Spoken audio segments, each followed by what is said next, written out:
Middle Tennessee's only primetime news. This is Fox 17 News at 9, your Code Red station. We begin tonight with election news as Super Tuesday shapes up the race for the White House. It has been a busy day. Tennessee, one of 15 states around the country where voters went to the ballot went to the voting booth casting their ballots today in the presidential primaries. Now, on the Republican side, the Associated Press has called this one for Tennessee just minutes after the polls closed. You see the numbers. Donald Trump with 77% of the vote to Nikki Haley's 19%. Obviously, Mr. Trump the winner here. And now let's take a look at the results for the Democratic primary here in Tennessee. President Biden also quickly declared the winner. And we're also collecting all the race results for every county in the mid-state. You can see those ticking there at the bottom of your screen. You can also find your county's results on our website. Just go to fox17.com. Continuing coverage now as Fox 17 News is tracking the results in all of the Super Tuesday voting states. Fox 17 News' Amanda Chin here in studio in our election center with what we're seeing here so far. Amanda. Yes, good evening, guys. Well, many of the results have already come in by the Associated Press. And for context, there are more than a third of delegates at stake for both the Democrats and Republicans. So let's take a look at what we're seeing right now. I pulled up the Vermont race right now because that has not been called yet by the AP. And you can see right here, it is neck and neck. Actually, just as we spoke, Nikki Haley took a little bit of a lead. Again, going up against Donald Trump here. But so far, Donald Trump has won in all of the Super Tuesday states. I just want to show you right now the election results. I want to show you two that were the closest they've been tonight, even though it really wasn't that close. We have Massachusetts. You can see Donald Trump won by 63.2% of the votes. And we also have Colorado. Donald Trump winning with 62.7% of the votes. And lastly, I want to pull up the delegate tracker because that's what we're tracking to see who will ultimately get the nomination. And you can see Donald Trump, 373. He needs 1,215 for the confirmation. Now with President Joe Biden, he has 430 right now, and he would need 1,968 to get that nomination. Now, we also spoke with political expert Linda Schacht about low voter turnout and why that may be the case.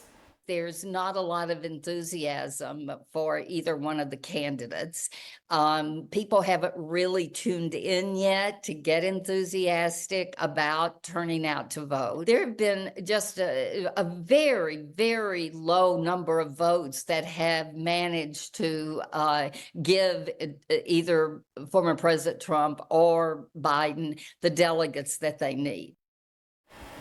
Now, polls haven't closed yet in some states like California and Utah. We will continue to bring you live updates in the next half hour. But for now, reporting live from the Election Center, I'm Amanda Chin, Fox 17 News, your Code Red station. Thank you for staying on top of that for us, Amanda. And of course, we want to know what you think. Did you vote today? 368 votes have come in. 53.3% say no. 46.7% say yes. This poll live right now. We'd love for you to weigh in. You can scan the QR code there on your screen. It will take you to our X poll where you can vote. And we'll show you updated poll results here a little later in the newscast. Now, if a person already owns the property, do you think they should have the right to make the decision about whether or not it is a multifamily home? New tonight, Fox 17 News asking Metro Council members tough questions about a plan to change zoning in some Nashville neighborhoods. Now, under this plan, you could essentially tear down a single-family home and put up condos or duplexes in its place. Fox 17 News' Caitlin Miller live downtown at the Metro Courthouse after getting reaction from some of the people that this could impact. Yes, well, some Metro Council members believe that this legislation would create more affordable housing, while others say that this would just create more housing and more problems in certain neighborhoods. Trish James lives off of Darden Place in Hillwood, a neighborhood that would be impacted by Metro Bills 185 and 186 that have caused a lot of controversy. Our property values are going to go down. I would say that if it passed, that most people is going to move out.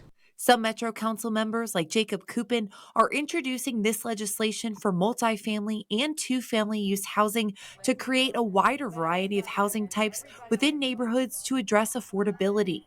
Do you think this could have help with affordable housing, or wouldn't have much of an impact? This is not going to solve affordable housing completely across the board, but it does give a tool to allow for slightly smaller units with increased density.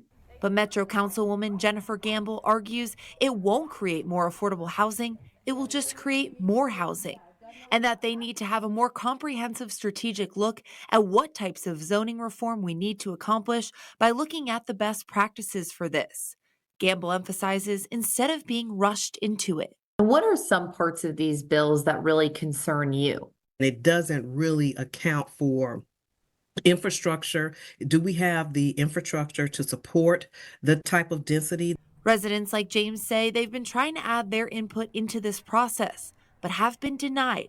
James says for both Zoom and in-person meetings.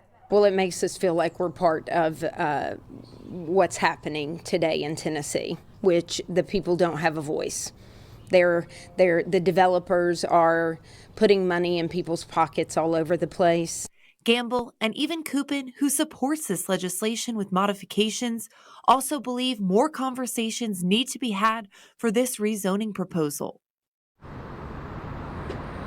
Metro Councilman Coopin says that these bills have been deferred. He says that they are still in first reading and will be discussed at the meeting on April 2nd, but he says that there's a good chance that they will be deferred until next year. Reporting live from downtown, I'm Caitlin Miller, Fox 17 News, your Code Red station. If you can glide in there, sir, if you can glide in, they're clearing the runway for you. An update tonight as Fox 17 News shares the calls for help from the pilot of a small plane that crashed along I-40 last night. Those communications help paint the picture of desperation seconds before 5 people on board were killed. The victims include 2 adults and 3 children. Fox 17 News' Kylie Walker bringing us the heartbreaking details. The turbocharged aircraft took off near Ontario, Canada, and was en route here to the John C. Toone Airport. But unfortunately, that plane crashed just 3 miles away from here. Now, investigators say that the pilot radioed into the control tower saying that the plane was experiencing engine failure and he needed to land. Now, keep in mind, this story may cause distress to those listening. I'm too far away, I won't make it. Those were the pilot's last words. This in an audio recording with air traffic control. Are you trying to land at John Toone? My engine turned off. I'm at 1,600. I'm going to be landing. I don't know where. This is when the control tower declared an emergency. I'm declaring an emergency. Do you have the airport in sight? Straight in runway 2. Straight in runway 2 at John Toone. Do you have the airport? Yes, I have the runway in sight. The control tower cleared the pilot to land, but the pilot said he couldn't make it. Runway 2 cleared to land. I'm too far away, I won't make it. But when the control tower asked if the pilot could glide into the cleared runway, he got no response. Oh my God. Investigators say the first call of the crash came into dispatch just before 7:45 p.m. with nearby drivers catching the fiery scene on camera. It happened behind the Costco off the eastbound lanes on the I-40. The aircraft tumbled, came to rest on the hill behind me, and burst into flames. In a press conference Tuesday, Aaron McCarter, the air safety investigator with the National Transportation Safety Board, said the 5 Canadians on board had previously made stops in Pennsylvania and Mount Sterling, Kentucky, and this could have been for gas. But here locally, McCarter says the pilot did overfly the John C. Toone Airport at 2,500 feet and made a U-turn before the deadly crash. We are in the infancy of this investigation. These are all things that are going to come to light in the subsequent days. McCarter says there will be a preliminary report in about 10 days. NTSB is also working with the Canadian Embassy to identify the victims. Going forward, the wreckage is being transported to a facility in Springfield, Tennessee. That's where crews will put the aircraft back together so they can try to identify why the engine failed. They're also going to look at the maintenance files, see the history of the small plane, and also pilot qualifications. In Nashville, Kylie Walker, Fox 17 News, your Code Red station. Well, to see all of our video from this tragic plane crash, go to fox17.com. You can click on the article on the homepage. And here in the next 30 minutes, a flight instructor will break down what he thinks likely happened in this crash. It's been a rainy day, and we are looking at more showers overnight tonight and into the first half of the day on Wednesday. It's not going to be widespread, but we will find some at least lingering moisture around for the evening. Right now, some light stuff starting to pick up again. In fact, it's almost been drizzling for a lot of this evening. That'll continue as we head through the overnight. You can see a few more showers to the south and rain off to our west, and that again is all going to swing through as we head through the overnight, so may pick up a couple more tenths of an inch of rainfall. Lows tonight stay pretty mild with the clouds hanging around. Area wide, we should be in the mid 50s or so. We'll talk more about our next chance for rain, which is already expected later in the week. We're going to walk you through timing, and we'll have a look at how much additional rainfall we could end up with before getting into the weekend. It's in your Fox 17 Code Red forecast. Katie, thank you. Just ahead, going beyond the numbers, Fox 17 News talking with two local political experts, one on each side of the aisle, about the Super Tuesday results. Toyota. Ready, set, go get your Toyota today. Toyota, let's go places. Fox 17 News, your Code Red weather station. Alerts, empowers, protects. Continuing coverage of Super Tuesday now as voters in 15 states and 1 U.S. territory go to the polls. Well, in Tennessee, voter turnout is low for the presidential primaries. And joining us now is conservative TV and radio host Steve Gill and the editor of the online news site Tennessee Lookout, Holly McCall. Let's start with you, Holly. No real surprises in Tennessee with President Biden securing a win and former President Trump also doing the same. Do you think the predictable outcome maybe played a role in the low turnout today? Yes, it does. Now, Tennessee typically has got pretty low voter turnout, but there's just not a lot of excitement or reason to drive people to the polls, especially on a rainy day today, when you know Donald Trump is going to win and Joe Biden is going to win. But I will point out that Nikki Haley got almost 20% of the vote in Tennessee, and I think that's notable because Tennessee has always been Trump country. Steve, with former President Trump securing so many delegates tonight and the previous primaries, this is where Nikki Haley, might have finally bowed out. So far, she hasn't. Why do you think that hasn't happened? Why do you think she's held on as long as she has? Well, you've got about 800 delegates up for grabs today, and Trump's going to get the overwhelming majority of them. He's going to close in pretty close by the end of the night to the 1,200 or so he needs to secure the nomination. Nikki Haley's not running to be president. She's not even running to set the groundwork to be president next time. She's an anti-Trumper. Her money is funded by anti-Trumpers. And even the people that are voting for her, most of them are voting to express their ill will towards Trump, not because they're going to vote for any Republican come the fall. So while Holly's right, about 20% of Tennesseans at this point look like they're voting for Nikki Haley. Remember, you can vote in the Republican primary whether you're a Republican or not. And as we've seen in other states, Nikki's pulling a fair share of folks that are just anti-Trump, not willing to vote for Republicans down the path. Well, let's shift our focus here a little bit when Tennesseans head to the polls to vote in our state primaries. One race in particular of interest is the 7th District congressional race. It will likely be between incumbent Republican Mark Green, who's back in the race, and former Nashville Mayor Megan Barry on the Democratic side. How competitive will this race be? We'll start with you first, Steve. I don't think it'll be particularly competitive. It's about a +8 or 9 Republican district. And I think that at the end of the day, Democrats will wisely put their money in other places where they have a shot to pick up seats that can put them in the majority in the House again. Republicans are going to be pretty firmly behind Mark Green in a pro-Republican district. And I don't think that Megan's policy issues fit the vast majority of those 14 to 15 mostly rural counties in Tennessee. You look at the numbers tonight, Trump's getting overwhelming numbers in those counties. I don't think Megan's going to pull those voters to her liberal side. Well, I'm going to jump in right now and say I believe Megan is probably going to do better than Steve predicts. Steve is obviously talking his party line. But 2 years ago, Odessa Kelly got almost 40% against Mark Green. And Odessa Kelly is an openly gay black woman whose campaign was run by Justice Democrats.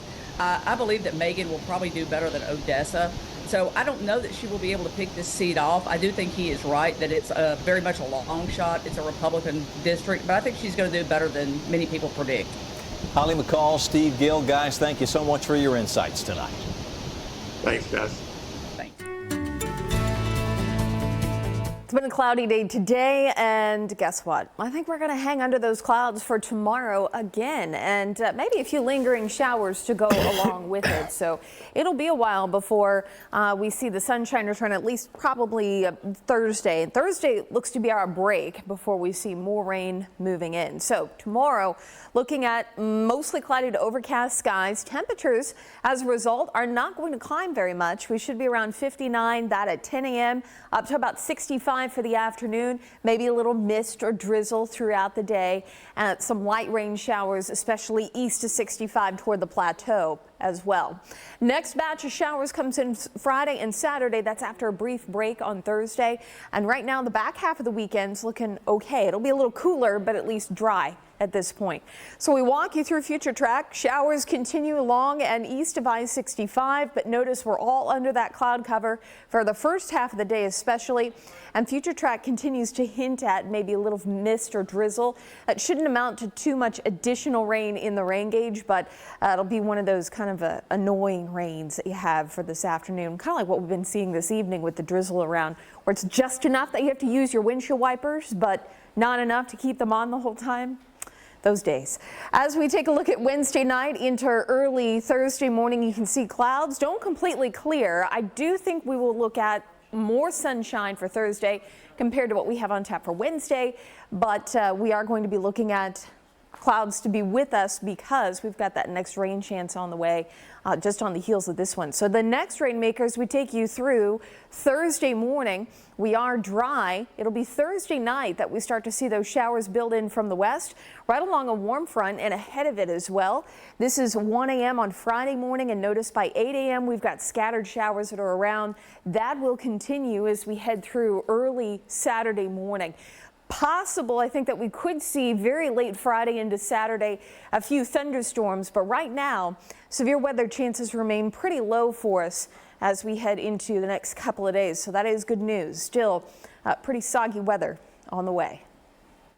Katie, thank you. Right now, back to our election coverage. Let's listen in as Donald Trump speaks about the Super Tuesday results tonight from his home in Florida at Mar-a-Lago. They wouldn't do that.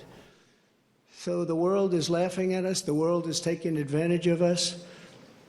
3 years ago, we were at a level, we were energy independent. We were going to be very shortly energy dominant. And today we're getting oil from Venezuela. Can you believe it? And we're doing numbers on that oil. You know what we're doing? We're refining the oil. We have our refinery for that oil. It's really, I call it tar. It's not oil. It's terrible. We have real stuff. But we're refining it in Houston. So for all of the environmentalists, you ought to look at that, because all of that tar is going right up into the atmosphere. You just ought to take a look. It's the only plant that can do it. We have the only plants that can take tar and make it into oil. That's Donald Trump live from his home in Florida at Mar-a-Lago, talking about the results of Super Tuesday. More election results throughout the newscast. Stay tuned for that. TikTok troubles. I'm Games. Find them today at your nearest Tennessee Lottery retailer. Only from the Tennessee Lottery. Game-changing fun.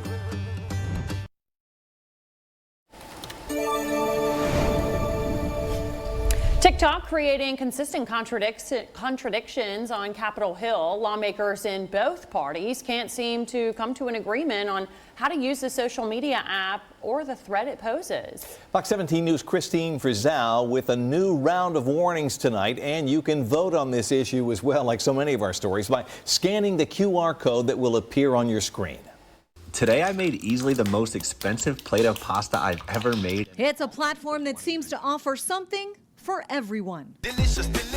But concerns in Washington are accelerating rapidly. If I can really do magic, look, 3, 2, 1. Not about magic or makeup, but about manipulation, since TikTok is owned by a Chinese company. They believe that this medium is the gateway to sort of picking the lock to getting access to young people and persuading the way that they view the world. Author Peter Schweitzer details evidence of China's campaign of influence in his new book, Blood Money. A chief strategy magnifying existing divisions in the United States. They create thousands, if not millions, of fake media accounts on social media in the United States, posing as Americans.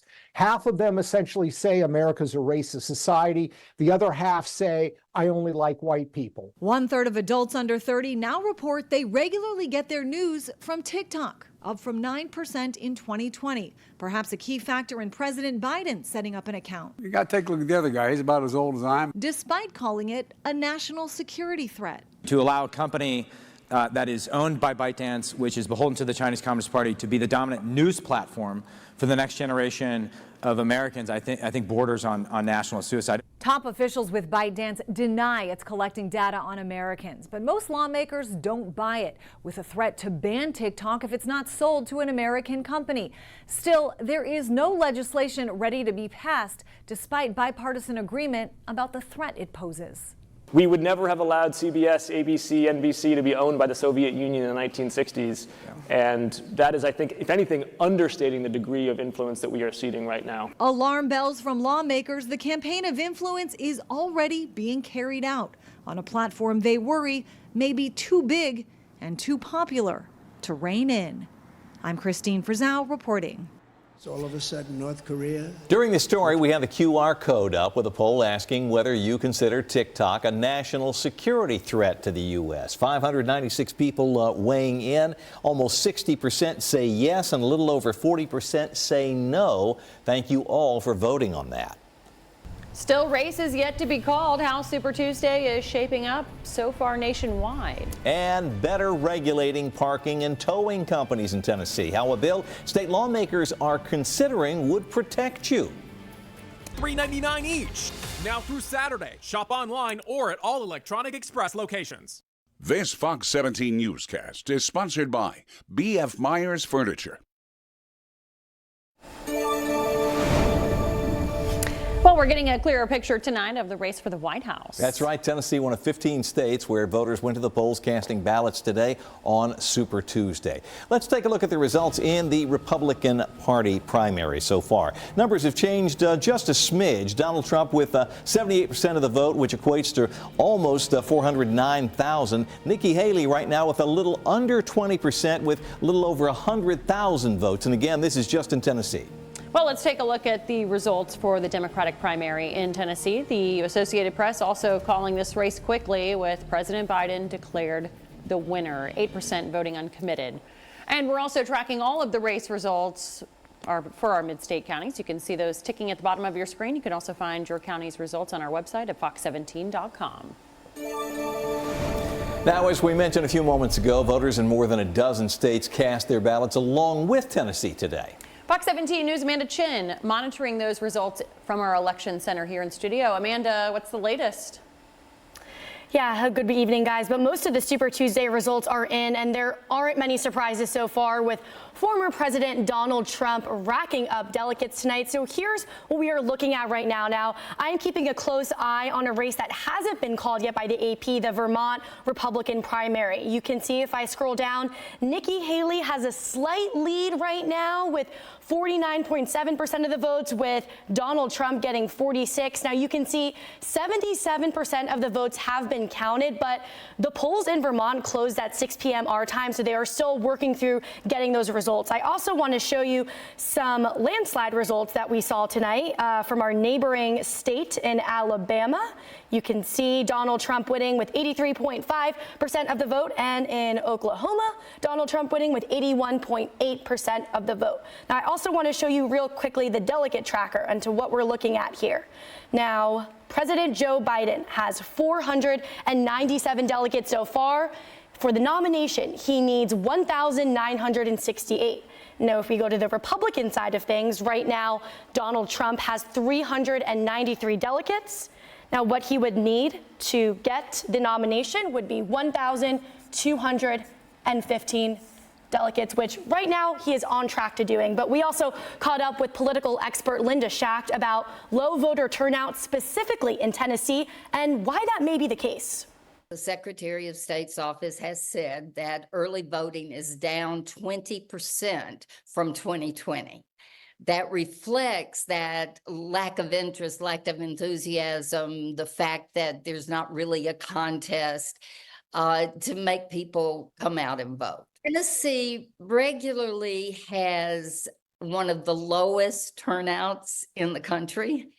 That has always been painful for me. So I hope that people did go out and vote today.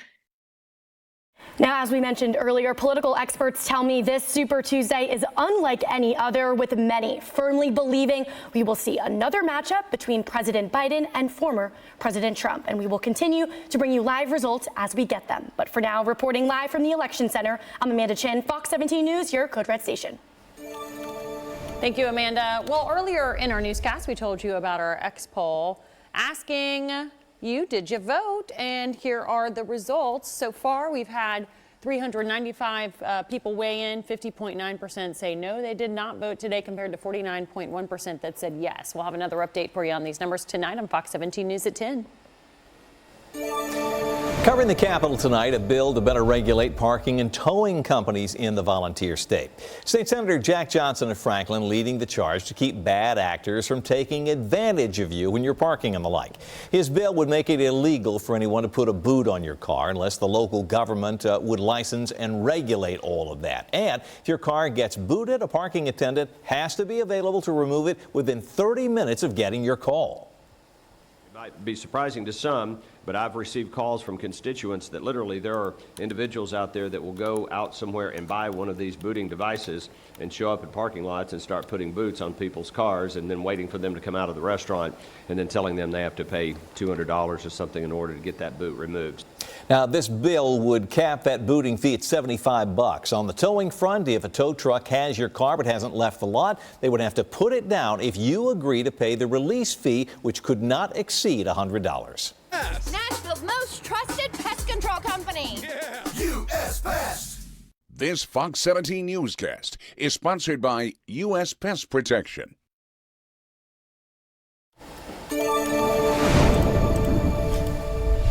Well, new tonight, defense lawyers want to hear from a new witness in the Georgia election case. Well, Fani Willis removed from the Georgia 2020 election interference. Fox 17 News' Kayla Gaskins breaks down the latest. As the fate of Georgia District Attorney Fani Willis remains up in the air, I'm not a hostile witness. I very much want to be here. A prosecutor from a neighboring county has now offered to testify against her. Defense lawyers claim Cindy Lee Yeager has new important information regarding the timeline of Fani Willis's romantic relationship with the man she appointed to the high-profile, lucrative special counsel position, Nathan Wade.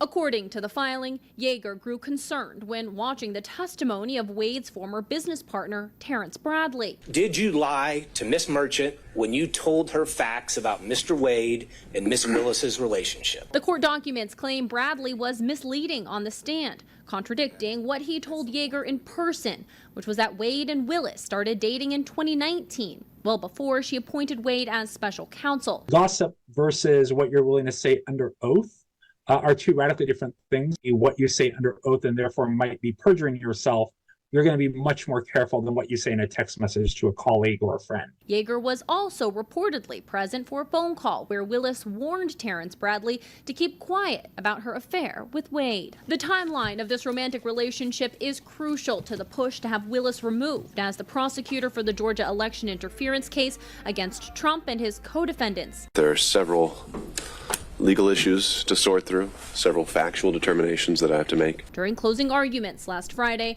the judge said he hoped to rule in the next 2 weeks. So I will be taking the time to make sure that I give this case the full consideration it's due. Meanwhile, a Georgia State Senate committee subpoenaed the defense lawyer, Ashley Merchant, who uncovered the possible ethical violations. They want her testimony in their own investigation into Fani Willis. I'm Kayla Gaskins reporting. Coming up, we'll talk more about how it is trending as we head into the middle of March, taking a look at temperature and precipitation. And getting insight into what could have caused last night's deadly plane crash along I-40. Fox 17 News talking with a longtime pilot and flight instructor. Quality pools, world-class spas are priced to move. Factory Direct Pool and Spa Sale going on now at Family Leisure. This Fox 17 This Morning newscast is sponsored by Electronic Express. We make it happen.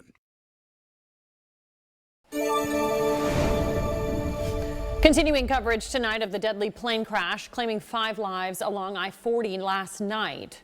Joining us right now via Zoom is commercial airline pilot and flight instructor Robert Katz. And Robert, you're sharing your screen with us right now to give a visual explanation of events. First, that distress call to air traffic control. The pilot didn't seem like he had a plane. What did you make of it? It sounded to me like this pilot was under enormous stress due to the possible factors that were in play prior to his arrival into the Nashville area. And we know we had a long day ahead of, or previous to that. He had a lot of flying prior to his arrival into Nashville. And it does appear to me, based on evidence that's available at the moment, that he may have run out of fuel in the one tank that he was drawing fuel from. This airplane is equipped with 4 tanks and does carry plenty of fuel. We know it had some fuel on board because that's what's fueling the fire that followed the crash. But we also know that he approached John Tune Airport way too fast to land and had to go around, which is going to put stress on any pilot who's anxious to get on the ground. Well, if that was the cause, would that have been a simple fix, a switch of a button? Very simple fix. There's a simple fuel selector that's located on the floor within easy reach of the pilot. It is not illuminated. Of course, this was at night, but a prepared pilot should have a flashlight with him or some way of illuminating the fuel selector. He simply moves it to another tank, turns on a boost pump, which is a toggle switch, and the engine comes back to life, if that's what happened. I'm sure a part of being a good pilot, you got to think clearly under pressure there. In those situations, single engine power failure with close proximity to the airport, is it possible to safely glide down as air traffic control was instructing at the time? It would be if the pilot is in a position to do that. However, it appears that based on what we see from FlightAware, that the pilot overflew directly over the top of John Tune Airport and then attempted to circle back.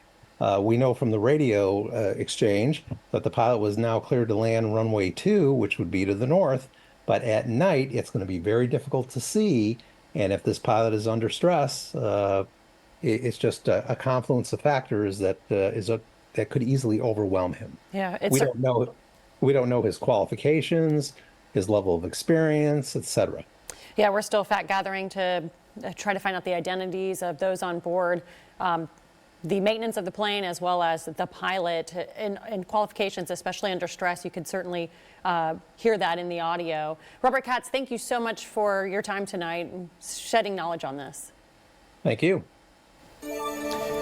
Covering the Capitol tonight, a bill that could result in tax refunds for thousands of Tennessee businesses. In simple terms, this measure that lawmakers are considering would repeal a state property tax on businesses because court rulings suggest this tax is unconstitutional. Right now, every company in the state pays a franchise tax on its operations. The amount is tied to the company's net worth or the value of the property that they own in Tennessee, whichever is greater. The law has been on the books since 1937. This legislation removes the property measure so that companies pay on net worth alone, which is consistent with the way this tax is generally administered in other states that have this tax. Turns out only 15 other states do, and state leaders say it's been an issue when trying to recruit companies to come here. The governor wants to get rid of this because he's afraid some company or companies will sue, as they have in other states, and Tennessee will be on the hook for damages. It would also require the department to establish a fund from which refunds could be made to any taxpayer that overpaid based off of the property tax measure of the franchise tax during the last 3 tax periods. The state estimates the most the refunds could cost is about $1.6 billion. It's essentially a tax cut there for the asking. In case you were wondering, the state has never done anything like this before. What's the need to give people who may not have a claim, may not have damages, a refund? There's no reason to think those won't result in litigation imminently if this is not resolved. The stakes are high as the property portion of this tax generates about $400 million a year for the state. Right now, the state can afford the refunds. In a few years, who knows? Senate lawmakers discussed this bill at length today. They expect to vote on it next week, and of course, Fox 17 News will keep you posted. This evening, looking at cloudy skies and a result, a little bit of mist and drizzle will continue to be possible as we head through the overnight into early Wednesday. You can almost see some of that low cloud deck being reflected off of the city skyline there in the backdrop. Again, we're going to be looking at that low cloud cover to hang with us as we head through the overnight hours. Of course, sunset occurring around the 6 o'clock hour for now. That will not be the case, though, as we head into the weekend. We're going to turn that clock forward 1 hour. And you can see here Saturday, just before 6 p.m., I should say, sunset 5:49. Sunset on Sunday, 6:50. So we are starting to see that sunlight later in the day. Of course, the, what do I want to say? What we're losing, that hour of sleep. The drawback, that's what I'm trying to say. The drawback is going to be that hour of sleep that we lose on Sunday. Let's take a look at temperatures for tomorrow. We are looking at 50s for the overnight. It'll stay pretty mild for us all the way through tomorrow morning. As we get into the afternoon, we should top off close to 70 for the day. That's at lunchtime, and you can see area wide we're in those mid to upper 60s. Then into early Thursday morning, dropping back once again into the 50s. So kind of socked in with this cloud cover for the next few days. It's going to help keep temperatures on the mild side. At least that's a silver lining for us, not looking too chilly. Now, on average for March, we typically see temperatures around 60 degrees. So we're going to be about 10 degrees above that for tomorrow and the next few days, in fact. And generally here, we see that climb by the end of the month. Our average is typically around 68, which is going to be right about where we are tomorrow. So it's going to be feeling more like the end of March rather than the beginning of March. We take a look ahead, though, and you can see our 8 to 14 day outlook from the Climate Prediction Center is showing March 13th through the 19th. That's our time frame. And generally looking at temperatures to be slightly above average, possibly. Is it a lock? Definitely not, but the way the models are trending would suggest possibly looking at well above average temperatures for the Great Lakes region, slightly above average possibilities here throughout parts of Tennessee. And as far as rain chances go, maybe looking at a little bit of an active pattern for us for the middle of March, something we'll be watching as we head through the middle to late part of next week, which actually does include St. Patrick's Day. Should have moved over my clock there. I forgot to do that. Doesn't do it on its own, if you wondered. I have to do it manually every day. We are looking at daylight saving on Sunday, so please don't send me an email. I do know that it is on Sunday. Temperatures will be in the 50s on Sunday and a little cooler for next week as well, Monday and Tuesday in the 60s. Katie Morgan busting a bouncer. Why a security guard at a popular downtown nightclub is now facing. This Fox 17 newscast is sponsored by Eurostone. This Fox 17 newscast is sponsored by Zander Insurance. In Operation Crime and Justice, a Midtown bouncer is facing criminal charges tonight after Metro Police say he put a patron in the hospital. Police say that Richard Cornelius, there on the right, hit Austin Turner outside the Tin Roof Bar and Restaurant on Division. They say that Turner fell and hit his head. Turner's in the hospital right now in extremely critical condition. His family tells Fox 17 News the Hendersonville native was outside the bar waiting for an Uber. Metro Police say the fight started when Turner tried to get back inside Tin Roof. In your consumer news tonight, Target launching a paid membership program. It's called Target Circle 360, and it includes free same-day delivery for orders over $35, as well as free 2-day shipping. The program starts in April at a promotional price of $49 a year, but in May, the cost jumps up to $99 a year. Just ahead, Have Job Will Travel, the latest perk being offered to remote workers.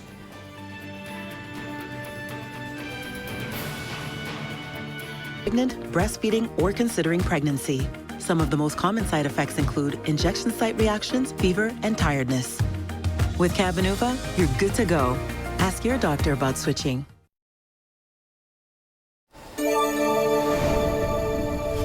In the economy tonight, if you're working remote and want to move, here's a job alert for you. You're not going to believe this. Some companies are actually willing to pay to relocate you to another city as long as you continue to work for them. Online marketplace company called Make MyMove.com is keeping track of cities that are offering incentives for essentially new residents. That's right. The company found some cities that offer as much as $15,000 to newcomers. Now, where are these places? Who's paying? Well, they include Tulsa, Oklahoma, Noblesville and Evansville in Indiana, Topeka, Kansas, and Rochester, New York. Get it?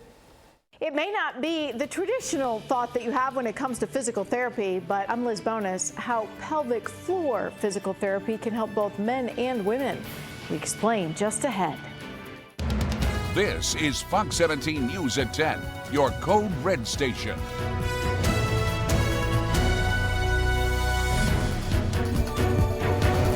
We begin with politics tonight. Election news, Super Tuesday results as we are getting a clearer picture in the race for the White House. Voters here in Tennessee joining those in 14 other states to cast their ballots. Tennessee results are in, and Republican primary here, there are no surprises. The Associated Press quickly calling this for former President Trump. On the Democratic side, no surprise there either. President Biden getting the lion's share of the vote, 92%, which in Tennessee equates to 118,493. Fox 17 also tracking presidential primary results for every county in the mid-state. Those are scrolling at the bottom of your screen. You can also see the results for your county on our website. Just go to fox17.com. Now, like Tennessee, those results from the 14 other states are still very much streaming in tonight. Fox 17 News' Amanda Chin here in studio breaking down the latest numbers. Amanda. Yes, guys, well, just in the AP called the Vermont Republican primary race, former South Carolina Governor Nikki Haley has won her first Super Tuesday race and her second primary win. President Joe Biden has won all Super Tuesday races so far. You can take a look at the results here from Vermont. You can see Nikki Haley got 50% of the vote with 91% of votes counted so far. Former President Donald Trump getting 45.7% of the votes. It's a race we've been keeping an eye on all night, and we finally got the AP to call that race. Now, some other results you might want to take a look at. We have no results yet from California as the polls just closed a minute ago, but we have some landslide wins from former President Donald Trump in Alabama, our neighboring state. You can see 83.6% of the votes, and Oklahoma, Donald Trump receiving 81.8% of the votes. Now, real quickly, I also want to show you the delegate tracker here. And you can see that for the Democratic nomination, President Joe Biden right now has 497. He needs 1,968 for the nomination. And for the Republican side, right now, former President Donald Trump has 453. But in order to get the nomination, he would need 1,215 of the delegates, which he is on track to do. Now, we also caught up with political expert Linda Schacht about what the potential candidates face in the coming months.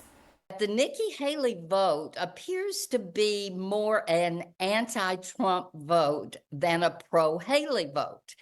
And so the question becomes, where do those voters go in November? President Biden is facing a growing uncommitted movement that started in Michigan last week, with Democrats, particularly young Democrats, wanting to send a message to him concerning his handling of Gaza and the war in the Middle East.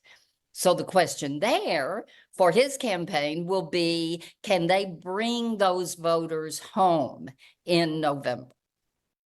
Now, mathematically, even if each person received all of the delegates allocated today, they would both be short of getting the official party nomination. But for now, reporting live in the studio, I'm Amanda Chin, Fox 17 News, your Code Red station. Well, what do you think? Earlier in our newscast, we told you about our X poll asking if you voted today. Out of 412 votes that have come in, 50.2% say no, 49.8% say yes. So it was pretty close. Each night, look for a new poll on our X page that you can take part in. My engine turned off. I'm at 1,600. I'm going to be landing. I don't know where. Continuing coverage now on last night's deadly plane crash beside Interstate 40 in West Nashville. We now know the victims include 2 adults and 3 children. Fox 17 News sharing the last radio transmission, part of it you just heard, between the pilot and air traffic control before that plane crashed and burst into flames. Today, federal investigators confirm the plane and its occupants are from Canada. Investigators are now working with the Canadian Embassy to identify them.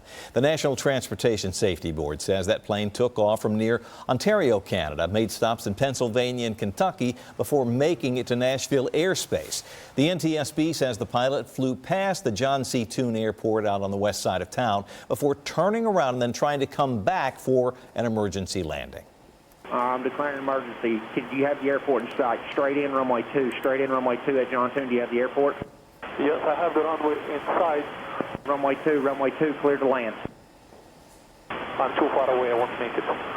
Last thing he said, too far away, I won't make it. Federal investigators have now taken the wreckage that you see here to a hangar in Springfield for reconstruction. They will also there look into the plane's service records as well as the pilot's previous experience. To see all of our coverage of this crash, including video of the aftermath, go to our website, fox17.com, and search plane crash. Continuing coverage tonight as the search for Sebastian Rogers continues. The Sumner County Sheriff's Office says there are no new leads today. The teenager, 15 years old with autism, disappeared last Monday, and deputies say right now they're scaling back the search. Fox 17 News on top of this search for Sebastian since day one. You can see all of our reporting at fox17.com. Just search Sebastian. Do you think this could have helped with affordable housing, or wouldn't have much of an impact? New tonight, some tough questions from members of the Metro Council after potential zoning changes leads to an uproar under the plan being considered. Local builders would be allowed to essentially tear down a single-family home in a neighborhood like yours and put up condos. Fox 17 News' Caitlin Miller now live at the Metro Courthouse after getting reaction from homeowners. Yes, Scott. Well, a lot of the residents that we spoke with say that they're outraged because they say that they tried to add their input on this legislation but were denied. Now, Trish James, that lives on Darden Road in Hillwood, a neighborhood that would be impacted by Metro Bills 185 and 186 that have caused a lot of controversy. James says that they've been trying to add their input into this process, but have been denied both for Zoom and in-person meetings. Some Metro Council members, like Jacob Coupin, are introducing this legislation for multifamily and two-family use housing to create a wider variety of housing types within these neighborhoods to address affordability. This is not going to solve affordable housing completely across the board, but it does give a tool to allow for slightly smaller units with increased density. I don't think it would have much of an impact. The way that it's proposed, it doesn't do anything, or there's no evidence to show that it will address affordable housing. What it will do is create more housing, but as we've seen in other areas across town, more housing doesn't mean lower cost housing. Gamble and even Coupin, who supports this legislation with modifications, also believe more conversations need to be had for this rezoning proposal. Now, Metro Councilman Coupin says that these bills have been deferred. He says they're still in first reading and will be discussed in their Metro Council meeting on April 2nd, but he says he heard that they could be deferred until next year. Reporting live from downtown, I'm Caitlin Miller, Fox 17 News, your Code Red station. It was raining today, cloudy today, and as we head into Wednesday, it looks like the rain will linger into at least the first half of the day before we start to see things clear out. Temperatures will remain mild for us. Typically this time of year, we're hovering around 60 degrees. We'll be looking at temperatures a good 10 degrees above that for tomorrow afternoon. Already looking ahead to our next rain chance, which will be on the way by the end of the work week. We have a few more showers already starting to move in here. Showers pushing in from Lawrence and Giles County, some moderate to heavy pockets here.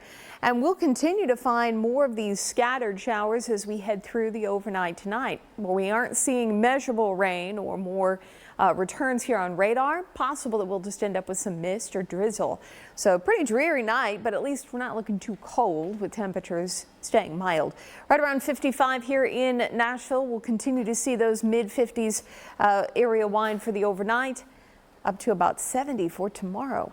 We'll walk you through the next rain chance that is on the way as we close out the work week for Friday. I can't wait till I get a rash. The Big Bang Theory. Bazinga.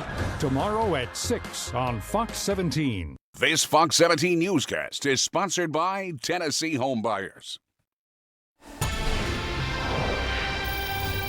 The crisis at the border has become the #1 voter issue in many national polls, and now it seems to be impacting the race for the Oval Office. Fox News' Rich Edson tonight breaking down the impact. In 72 hours this past weekend at the southern border, Customs and Border Protection officials say they've encountered more than 21,000 migrants, a surge largely in Arizona and California. Record numbers of migrants have crossed under the Biden administration. And recent polling shows immigration is now among the top issues driving voters. America's had enough. They've had enough of Joe Biden. They've had enough of this open border. Republicans have demanded President Biden reverse his executive orders that unraveled Trump immigration policies. Some Democrats have also pushed the White House to act. As Democrats, we cannot say it doesn't exist or try to ignore it. The president can still take steps to address border security, but they need to take those steps soon. The White House did secure an agreement with Senate Republicans on border issues. Former President Trump opposed it, and congressional Republicans followed suit. Trump's primary challenger, Nikki Haley, says the former president sank the border bill only to cause chaos and help his election prospects. House Republicans are now working on a bill to require the detention of undocumented immigrants arrested for crimes. Biden is under pressure from some in his own party to reject Republican demands and protect those traveling here to claim asylum. In Texas, some Democrats also accuse Republicans of distorting the border crisis for political gain. We can fix it right through comprehensive immigration reform, but Greg Abbott and Ted Cruz and all the rest of them, they don't want to fix it. They just want to yell about it. Gutierrez is one of the many Democrats running in the primary to challenge Republican incumbent Senator Ted Cruz. Cruz, who has repeatedly referenced the number of migrants crossing this river and into the United States. In Laredo, Texas, Rich Edson, Fox News. Tennessee Lottery Retailer. Only from the Tennessee Lottery. Game-changing fun. This Fox 17 newscast is sponsored by Eurostone. President Biden once again targeting corporate America, blaming them for high inflation. The new strike force will, quote, hold companies accountable when they engage in unfair and illegal practices that keep prices high. We're cutting credit card late fees. We're taking on big poultry and meat processors and bulk billing by internet providers. President Biden is in the fight for the long haul when it comes to lowering costs for American consumers. Congressional Republicans should join this effort instead of standing in the way. Ohio Senator Sherrod Brown is calling out companies for shrinkflation, and he has an unlikely ally, Cookie Monster. The Sesame Street character writing on X, quote, "Me hate shrinkflation. Me cookies are getting smaller." To which the senator responded, "Me too, Cookie Monster. Big corporations shrink the size of their products without shrinking their prices, all to pay for CEO bonuses. People in my state of Ohio are fed up. They should get all the cookie they pay for." And Coffee Mate teaming up with Dr. Pepper on a dirty soda coconut lime flavored creamer. It's the first creamer flavor Coffee Mate has specifically made to go with a glass of America's oldest major soft drink. Just pour over a glass of Dr. Pepper for a classic dirty soda. The creamer is available for a limited time at retailers now. That's business in New York. CJ Papa, Fox News. Continuing coverage now as a historic court ruling to protect abortion rights overseas triggers new calls to guard reproductive rights here at home. Well, Fox News' Jackie Ibanez breaks down the debate.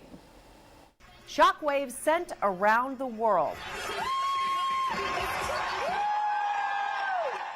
With France officially becoming the only country to explicitly guarantee the right to abortions in its constitution.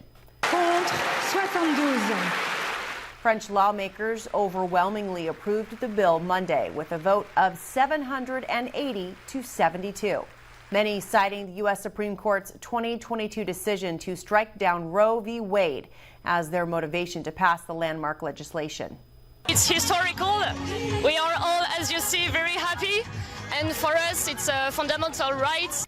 A total of 14 states in America have enacted full abortion bans, with 7 others enforcing restrictions on the procedure between 6 to 18 weeks of pregnancy. all around us, there are extremists working harder than ever to drag us back to a past that we thought was long over. And with 2024 being a presidential election year, Democrats are trying to amplify voter turnout surrounding the issue. First Lady Jill Biden reminding voters it was former President Donald Trump's Supreme Court picks who voted to terminate Roe v. Wade, especially when it seems likely Trump and President Joe Biden could face off in a rematch come November. He's bragging about killing Roe v. Wade. Back in France, President Emmanuel Macron will inscribe abortion rights into the Constitution this Friday as the world celebrates International Women's Day. Jackie Ibanez, Fox News. Overcast skies today with scattered showers, and we're looking at another cloudy day for tomorrow, most likely.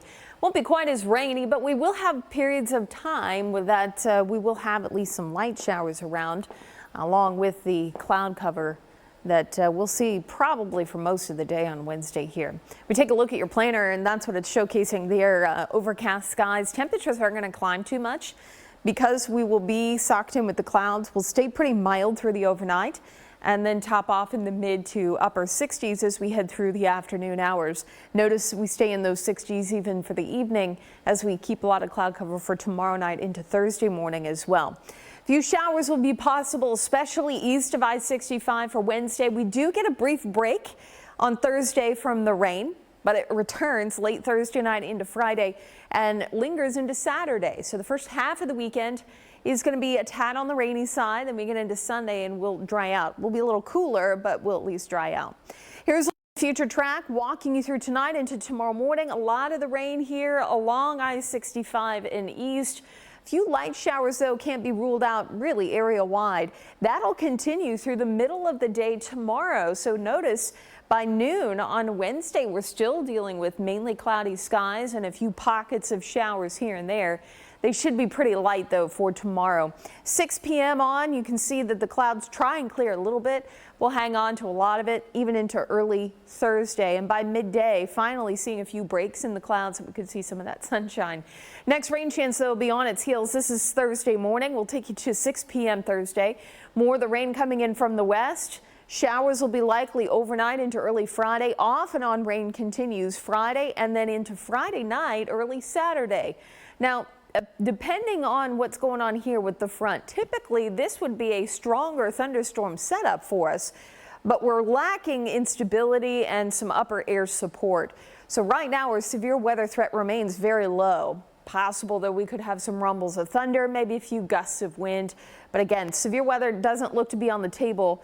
Most of this will be just some good old-fashioned rain. Something we'll be watching, though, for the next few days. But for now, we're in that all-clear mode for Code Red. Here's a look at your 7-day forecast. Temperatures stay in the upper 60s to around 70. Don't forget to set your clocks forward 1 hour early Sunday. Weather Window, presented by the National Weather Desk. In Wisconsin, sunrise along Lake Winnebago's North Shore with melting ice shards revealing the land beneath. Cleanup in Las Vegas after damaging weekend winds. A 68-mile-per-hour gust at the airport was the strongest in March since 1985. And in Rhode Island, water droplets mingle with the sun to form this rainbow in the sea spray. Listen to Off the Radar. New episodes every Tuesday. Just ahead. Buy all spas and swim spas are priced to move. Factory Direct Pool and Spa Sale going on now at Family Leisure. This Fox 17 newscast is sponsored by the Nashville Preds.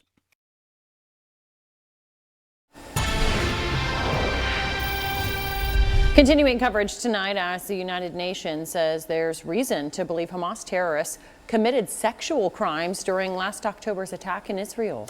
Now, Trey Yingst reports tonight that this assessment comes amid ceasefire talks underway in Egypt. Pallets of food float through the sky, dropped into Gaza for a second time by the U.S. military. Inside, more than 36,000 meals for hungry Palestinians, including some of Gaza's most vulnerable residents. Now, when children are starting, as the doctors are telling our colleagues, to die from starvation, that should be an alarm like no other. The UN's Office for the Coordination of Humanitarian Affairs warns of a growing humanitarian disaster inside Gaza that will only be made worse as the conflict continues. 151 days into the war, Hamas representatives are meeting with mediators in Cairo to continue ceasefire talks. After 2 days of discussion, it was decided to extend the conversations as President Biden calls for an end to the fighting.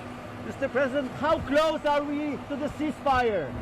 It's in the hands of Hamas right now. The Israelis have been cooperating. There's an offer out there that's rational. We don't know what. We'll know in a couple days if it's going to happen. But we need the ceasefire. Officials in Tel Aviv say time is running out to save the remaining hostages. Around 100 are believed to be alive, along with at least 30 bodies that Israel is working to return. New findings by the UN Special Representative on Sexual Violence add to the pressure to reach a deal. With regard to the hostages taken to Gaza, we found clear and convincing information that sexual violence, including rape, sexualized torture, cruel, inhuman, and degrading treatment, has been committed against captives. The UN Special Envoy says there are reasonable grounds to believe that sexual violence is still being committed against those held in captivity. In Tel Aviv, Trey Yingst, Fox News. It may not be the traditional thought that you have when it comes to physical therapy, but I'm Liz Bonus. How pelvic floor physical therapy can help both men and women. We explain just ahead. Hey there, on Fox 17 News this morning, anchor Erica Glover. We're just over a month away from a total solar eclipse visible right here in the U.S. So we're going to tell you where you can see it and the best ways to experience it. Snag our fried shrimp po' boys, shrimp basket, and the new Krabby Cake slider. It's all a catch for a limited time. Seafood, eat food at Crystal. In health news tonight, a new physical therapy program that may help to not only ease your pain, but several other health concerns. Fox 17 News medical reporter Liz Bonus explains how it heals from the inside out. Hey there, everybody. Pelvic floor physical therapy can assist both men and women with everything from sexual function to reducing pain. For this mom, it's been life-changing. And you roll the thigh out and you roll the thigh in. Her name is Sarah Sudkamp, and after 3 C-sections, she noticed being active with her growing family was getting tougher. After the third one, I would get stabbing pains in my stomach, which was kind of weird.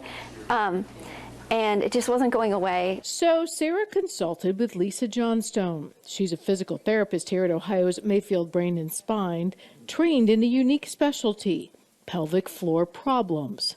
What are those? Pelvic pain is a big problem. Constipation is a big problem. Sexual dysfunction might be a problem. Sarah's problem turned out to be excess scar tissue, causing dysfunction in the pelvic floor muscle. And dysfunction in the pelvic floor muscle could be that there's too much tightness or tension in the muscle, or that it's very weak. As this model shows, you can kind of see on the side how the pelvic floor attaches to these deep muscles here. If you strengthen those deep muscles with the right resistance moves, you can reduce bladder, prostate, uterus, even other problems Sarah had noticed. Like I'd get down on the floor with my kids and my hips would kind of lock up. Just weeks into her personal pelvic physical therapy program, Sarah noticed a big improvement. I really map the pelvic floor muscle and get my measurements from that. And then like any other muscle, I look at what the range of motion is, what the flexibility is, and what the strength of the muscle is. Now that she's no longer in pain, she has this advice for others. Don't put it off. If you've got the pain or you've got the problems, go and see someone and take care of it. Now, physical therapy is usually covered by your medical insurance plan. You may need to ask your doctor, however, for a referral. With your health news, I'm Liz Bonus reporting. All eyes on you, Katie. I know. I'm like, well. No pressure. No what pressure. have you got for us, lady? That was really funny, both at the same time.